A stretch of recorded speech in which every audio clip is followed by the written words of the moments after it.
Now you can start, ma'am. Yeah. Very good afternoon, and I'm very happy to welcome Tanusree to deliver the talk, Highest Weight Representations of Lie Algebra. Over to Tanusree. Thank you, Lakshmi. So this is the final talk for the 3 lectures set that I was giving. So I'll quickly recall what I did yesterday and we'll continue from there. So what we saw yesterday is that if G is a, just a minute. Sorry.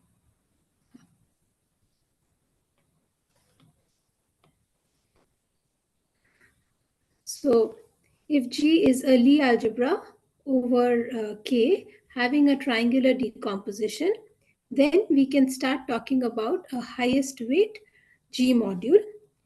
A G module is said to be a highest weight module if it is generated by a vector V plus such that the H part, so in a triangular decomposition, just quickly remind, so H is the abelian subalgebra, G plus is a H module, which is a weight space module, and G plus is graded by Q plus, elements of Q plus, and sigma is the involution which maps G plus to G minus.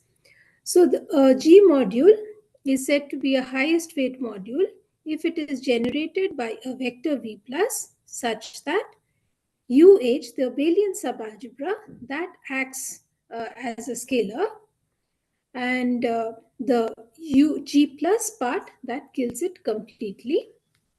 That's the first part. So if it is G is G minus, direct sum H, direct sum G plus.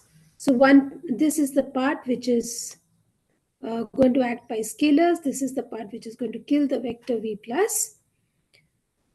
Then if M is a highest weight module generated by a vector V plus and lambda is an element in the dual of H such that H V plus is equal to lambda H V plus. So this is the scalar by which it is acting. Then M is said to be a highest weight module with highest weight pair lambda and V plus. And the next thing we saw is the definition of the Verma module, that for a fixed lambda in H dual, the Verma module M lambda is the highest weight module with highest weight pair lambda M lambda. So M lambda is the generator, highest weight generator, such that if V is the highest weight module with highest weight pair lambda V plus, then V is a quotient of M lambda. So essentially it means that every highest weight module with highest weight lambda is a quotient of the Verma module M lambda. And the way we constructed in order to show the existence of the Verma module, we had that if Km lambda is a one-dimensional B module, where B is the subalgebra H direct sum G plus of G, such that H acts by a scalar and UH kills the highest weight vector, then M lambda is isomorphic as a G module to UG tensor M Km lambda, where you're taking the tensor over UB, the universal enveloping algebra of the subalgebra B. Okay. Now we're going to start off with a few properties of the Verma modules. So for any Lie algebra G, we have that UG is a domain. That means if we have A and B in the universal enveloping algebra of any Lie algebra, so here I do not have any condition on the Lie algebra. So if we have any of it, then UB is equal to 0 implies A is equal to 0 or B is equal to 0. So if T is the triangular decomposition of G, with G plus. So G plus has the weight space decomposition, G plus alpha, where alpha is varying over Q plus. Then UG minus, this is again something that we had seen yesterday. Then UG minus has a weight space decomposition, which is given by direct sum of UG minus, and each of these weight spaces are graded by minus of alpha, where alpha varies over Q plus. So the same set Q plus that we have here. So now for a fixed lambda in H dual, we consider, so henceforth I'm going to assume that by a Verma module we are talking about the module UG tensor with Km lambda, where M lambda is the highest weight vector of weight lambda for UB. In that case, notice that both M lambda and the UG minus, these are both UG minus modules, where the action of UG minus is by left multiplication, right? Because my M lambda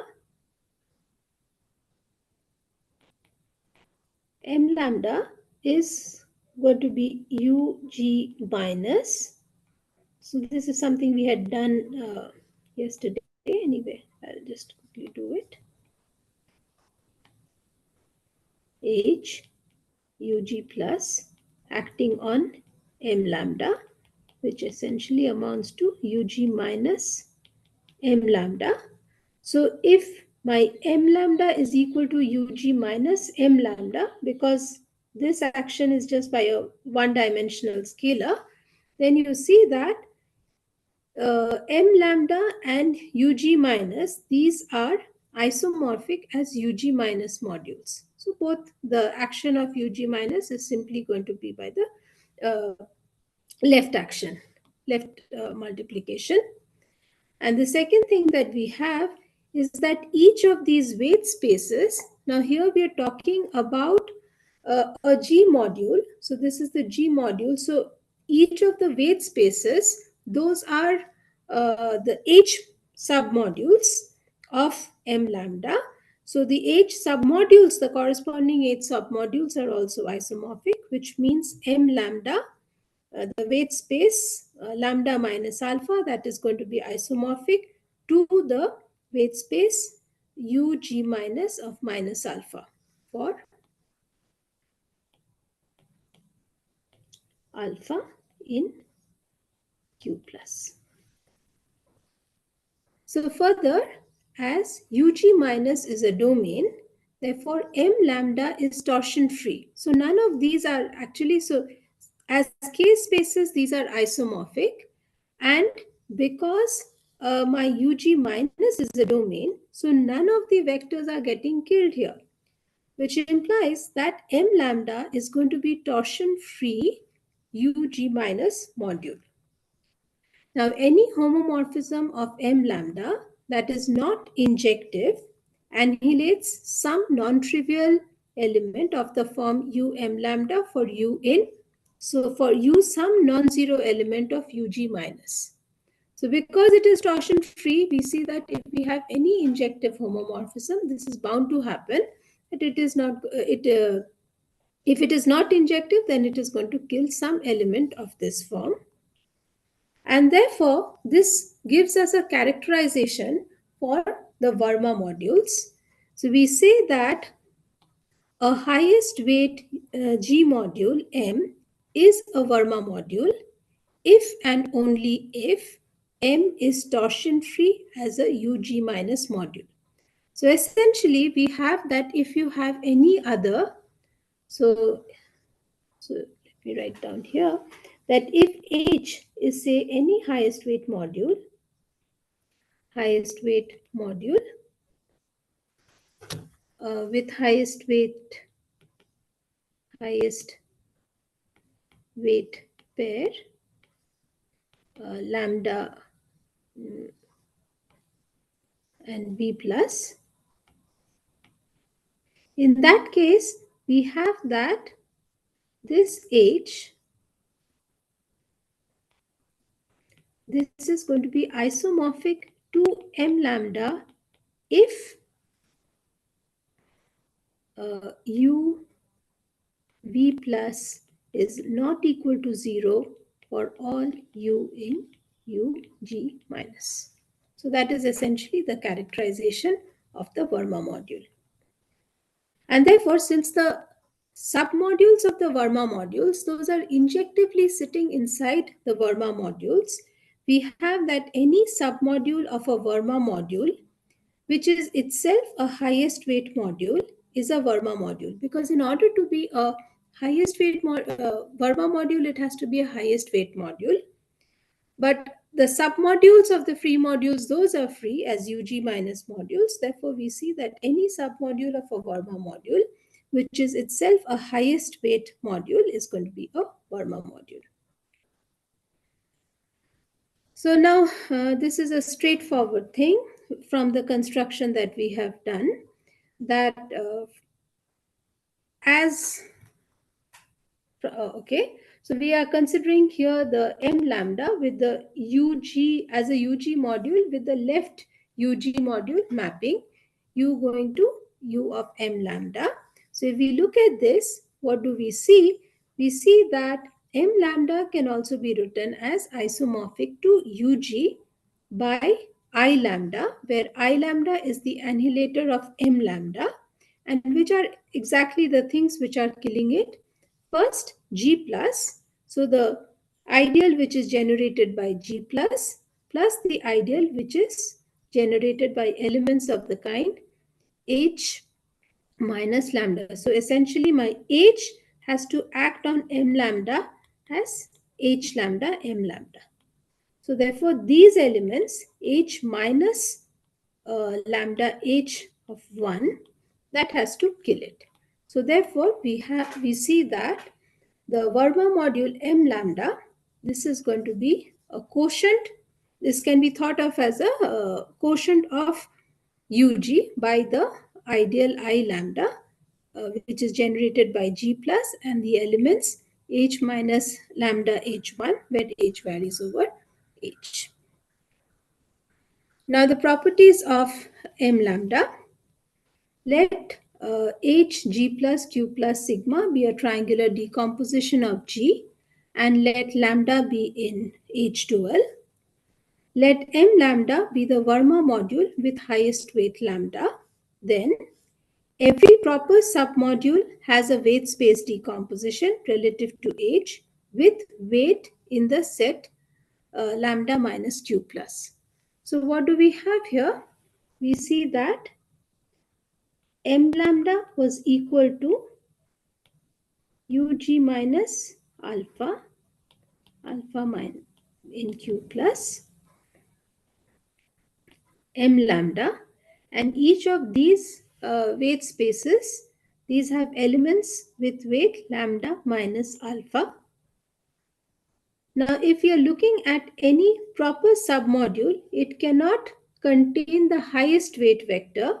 Therefore, if it is a proper submodule, it does not contain m lambda. So the elements contained are only going to be of the weight lambda minus alpha for some alpha in Q plus. That is essentially the first point.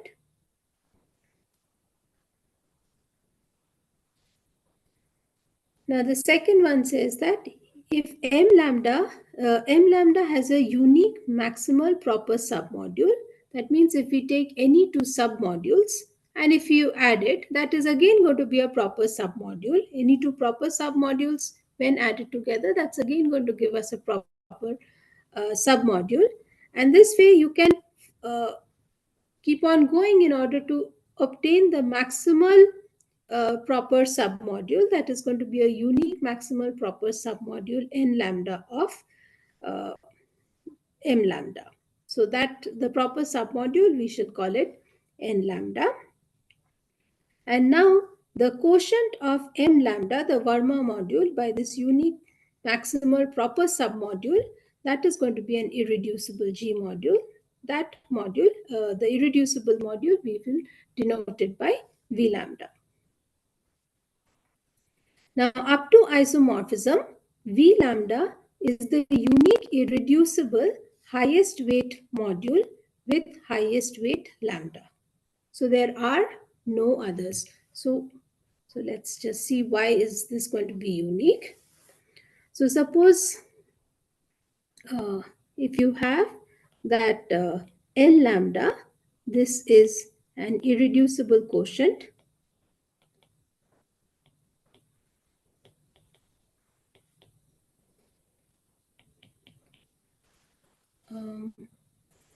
If it is an irreducible quotient of M lambda, so then you have that this is of the form M lambda by some element in the kernel. Okay. Yeah. So, okay, sorry. Yeah.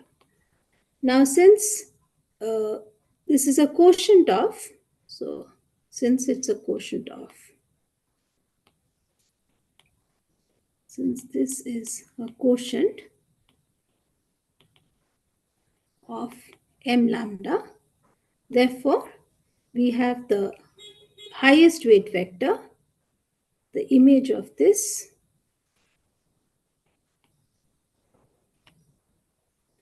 in L lambda. This has weight lambda, which implies that L prime, this is a highest weight module with highest weight lambda. So, yeah. Now, from M lambda to L lambda, so we have, this is going to be, this since this is a UG module, so every weight space that you have here, so each of these weight spaces, M lambda phi, that is also going to correspondingly map to a weight space here. And therefore, whatever is there, so if you have a, so the kernel of this map, so the kernel here, the kernel is a submodule of M lambda. So the kernel also gets maps onto a submodule of submodule here, but then you are not going to have any submodule existing here because here we are talking about an irreducible module L lambda, so which essentially gives us that there is going to be a unique irreducible submodule which is isomorphic to the V lambda. Now let H, G plus Q plus sigma be a triangular decomposition of G, and lambda is in H dual. Let M be any highest weight M module with highest weight lambda. Then the irreducible module V lambda is again a quotient of M. So here we have, suppose you have M is a, so it is highest weight G module with highest weight lambda. Therefore, by universal property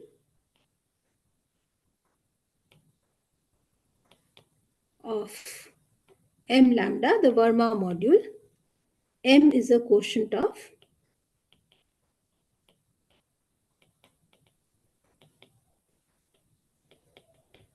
M lambda.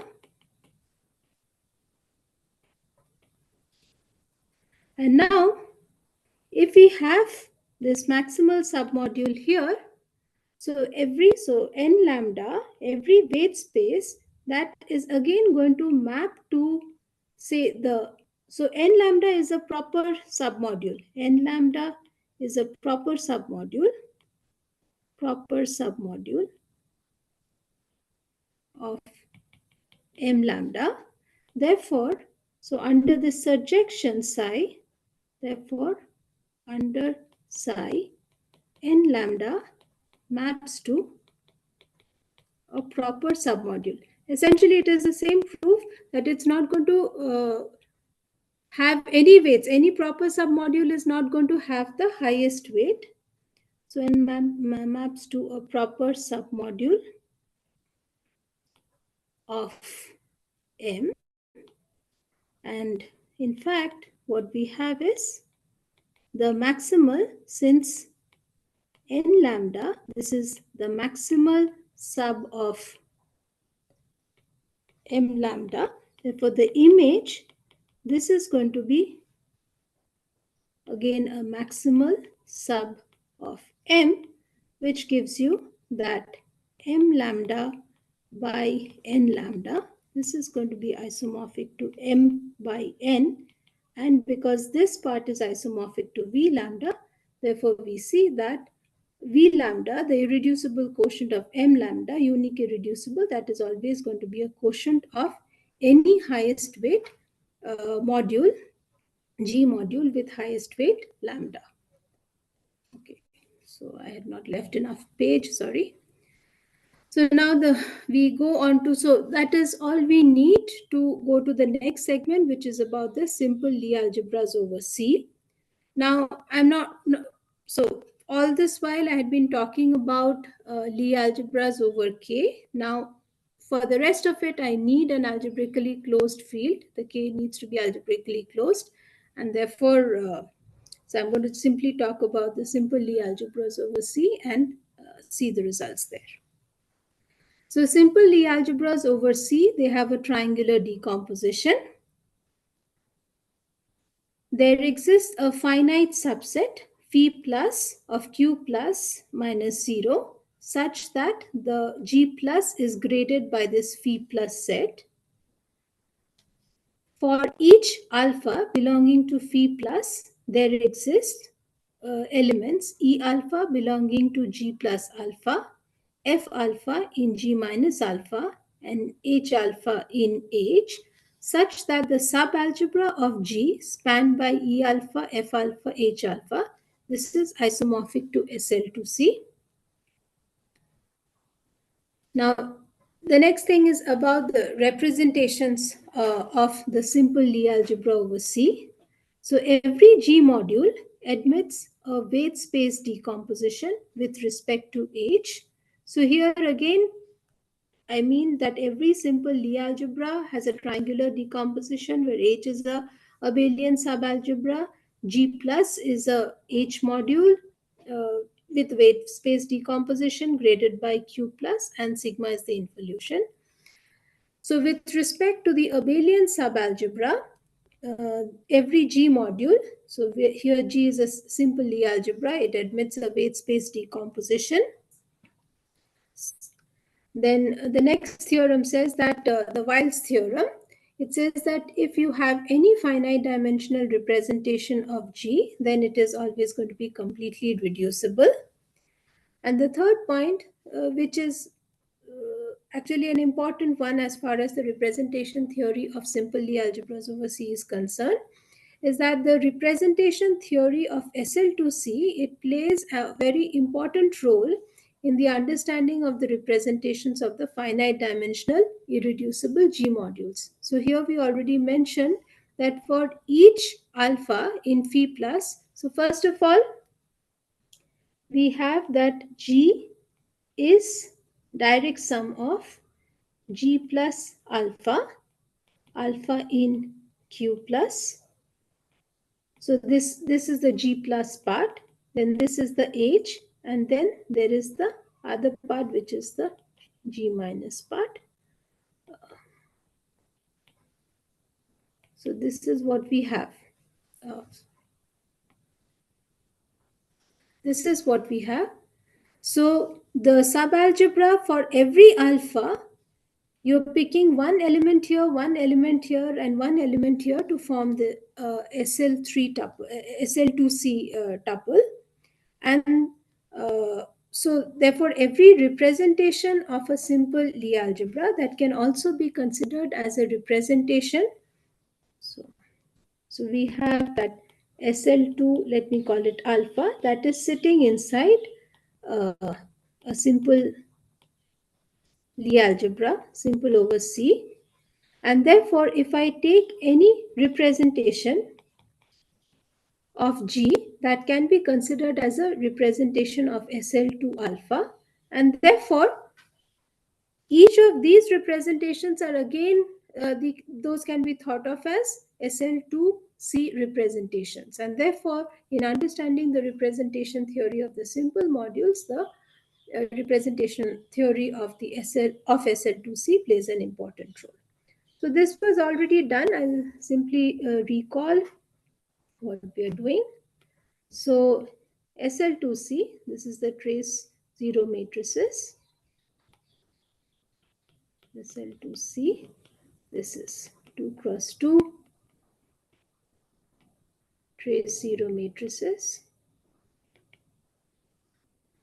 And the basis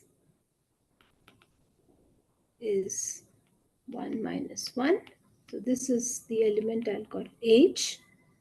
Then we have E, which is 0, 1, 0, 0, and F, which is 0, 0, 1, 0. Now, simple relations that we'll keep in mind are the Lie bracket relations, which is H, E, that is going to be 2E, H, F is equal to minus 2F, and EF is equal to H. So now, if we have that, if V is a, let me call it small v, is a weight vector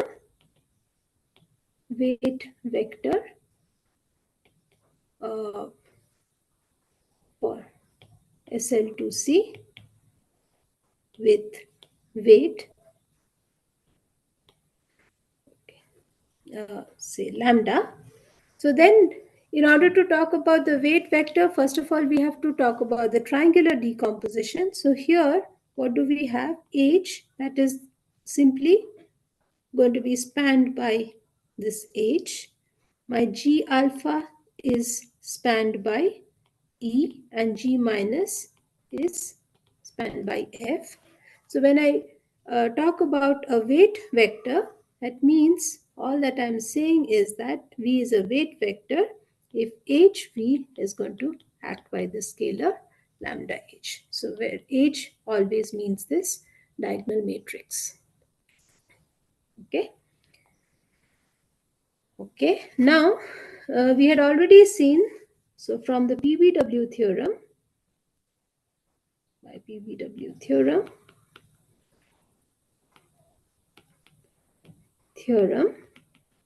if m lambda is the m lambda is the Verma module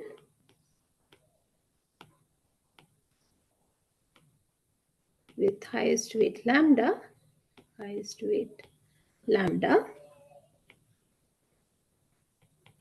which is an H star, then by our construction, m lambda is spanned by elements of the form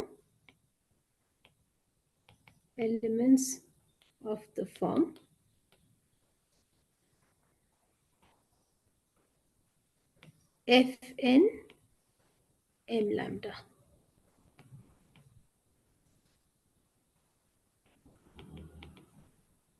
where n is going to go over n. Yeah, I should write n union 0.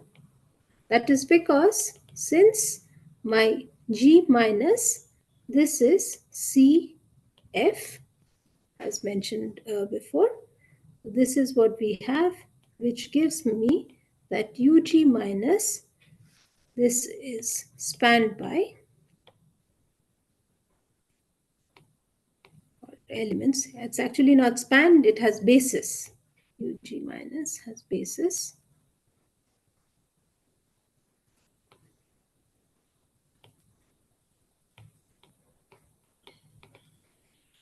n is in n0. Now, since we have that the Verma module is UG minus m lambda, and you have that UG minus is a domain, therefore what we see is that our m lambda is spanned by elements of the form Fn m lambda, where n varies over all the natural numbers and also 0. So 0 is because I have to say that m lambda is itself contained in the Verma module. So that means if I want to talk about a submodule of the Verma module here, yeah, okay, let me write it here. So if n is a submodule of m lambda, okay, then the elements, then any element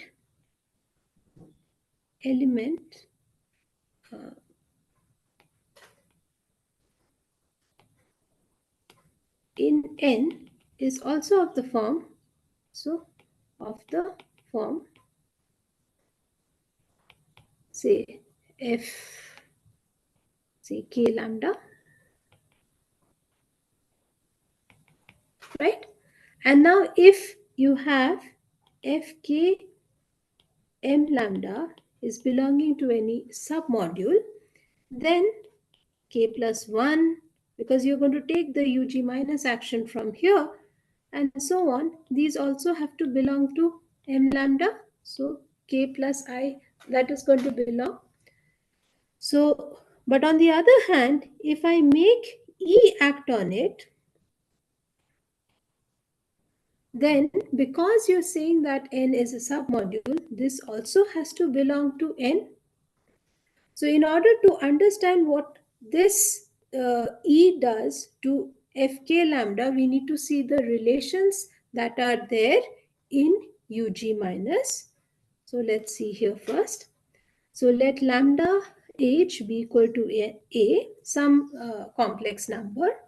Then for all n in n, we have h fn v lambda plus. So v lambda plus is the highest weight vector of weight lambda, that is going to act by a minus 2n fn v lambda plus, and this is the more important one that we're interested in, efn v lambda plus, that is going to act as n.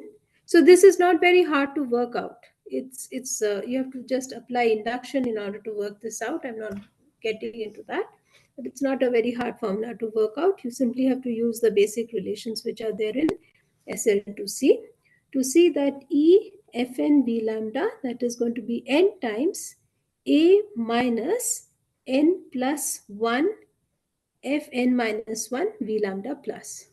So now if we have, if n is a proper submodule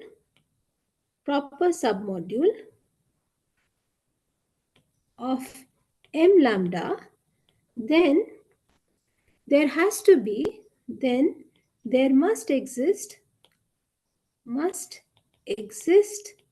some n naught in n such that we have f n naught v, say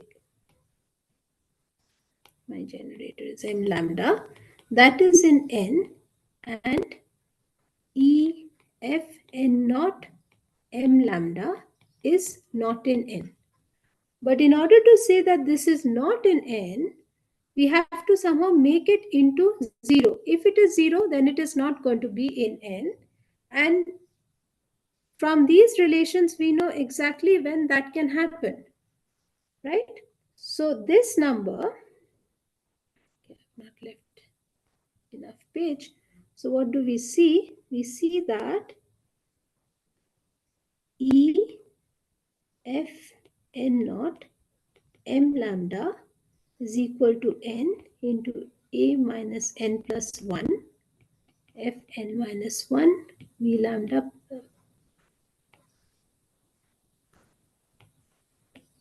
M lambda. So if we have that A is equal to N naught minus 1, so if this part is equal to 0, then we have that E Fn naught M lambda that is going to be equal to 0. And in this case, what do we see? That N is going to be a proper submodule of M lambda, which is generated by the vector F N naught M lambda.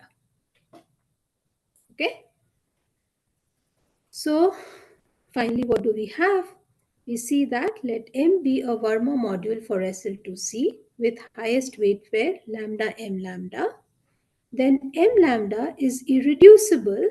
So that means it is not going to have a proper submodule if this condition is never satisfied.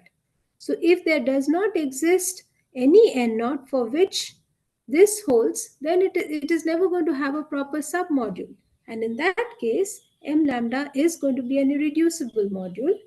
But since we are saying that it is going to have a submodule if your A is equal to N naught minus 1, this essentially amounts to saying that if your lambda H is not a natural number, in that case, your M lambda is going to be a irreducible SL2C module. If lambda H is an N, then N lambda is a Verma module with generator F lambda H plus 1, M lambda. So this is the one which is actually going to get killed to work this out. And the irreducible module V lambda is of dimension. So the irreducible module, so what are we doing here? We are saying that N lambda is now UG minus, and it is generated by lambda plus 1 M lambda. So everything before that, that means the images of F H lambda M lambda minus 1 M lambda up to M lambda, the images of these elements, these are the ones which are spanning V lambda, the irreducible quotient, which is isomorphic to M lambda by N lambda. And therefore, what do we see? That V lambda is of dimension lambda H plus 1, and it is the only non-trivial quotient of the module M lambda. Why is it the only one? Because we see that a submodule is going to exist only when A is going to be equal to N minus 1. And A cannot have many values. It's a fixed element. It's a fixed complex number. And therefore, we see that the irreducible module, this is a unique irreducible quotient, and it is in fact the only non-trivial quotient of M lambda. Okay, so with that, we are going to discuss the irreducible modules of any simple Lie algebra. So now for a simple Lie algebra, suppose we have that the dimension of the abelian Lie algebra, which is sitting inside, is n, and del plus is the linearly independent elements in H star, H12, that span Q plus. Then corresponding to, so by the points I had mentioned about the properties of simple Lie algebras, for each of these H alphas, you're going to have a subalgebra, which is the a subalgebra Si, which is isomorphic to SL2C. Okay, and you can consider any module for the simple Lie algebra G as a module for this Si. So using this, what do we see? That if V is a finite dimensional irreducible G module of highest weight lambda, then lambda H alpha I, this is going to be a non-negative integer for I 1 to n. So because once you have, if it is not a non-negative integer, suppose if you take lambda hi, if this is not a non-negative integer, then the SI module which is going to be generated by it, this is going to go on. Now the Verma modules that you have, that is the Verma modules we saw, these are isomorphic to UG minus, and this is infinite dimensional. So this whole process is going to keep on going unless we have a way to stop it. And the way to stop it in general is when you have that the highest weight is a non-negative integer. So for each of these SL, so when we consider the V, the any finite dimensional irreducible module with highest weight lambda, if it is finite dimensional, it essentially means that the highest weight lambda is such that lambda h alpha I, that's a non-negative integer for I1 to n. And that is, in fact, we can say more, that if lambda is in H dual is such that lambda h alpha I is a non-negative integer for I1 to n, then the irreducible module V lambda is finite dimensional, and there exists a one-to-one correspondence between the set of all elements of H dual such that lambda h alpha I is a non-negative integer, and the isomorphism classes of the finite dimensional irreducible representations of G. So yeah, with that, I would like to end. Yeah, so sorry about the last part. It was a little messy. I did not leave enough space. Yeah. So any questions, I guess, yeah, you're all experts. So any comments? Samir, you All would. three nice lectures. Okay. I don't have anything specific to ask here, but I missed No, the but half. any comments? I mean, you know it all. I don't find any useful comments to add here. Okay, it was quite nice and very explicit. Yeah. Actually, I missed the first half. I will watch it on YouTube maybe. Okay. Yeah. But I had class here. So. Yeah, I know this is odd time.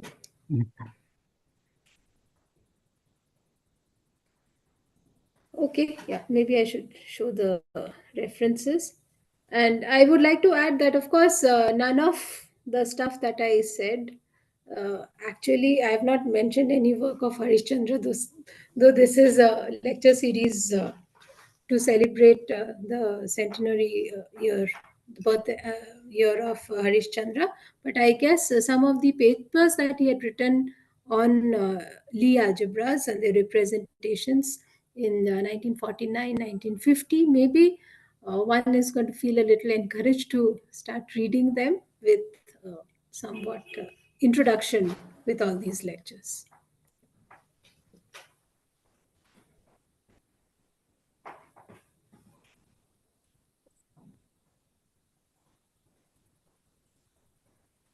Thank you, Tanusree, for the wonderful talk. Are there any questions other than? Samir, you have any questions?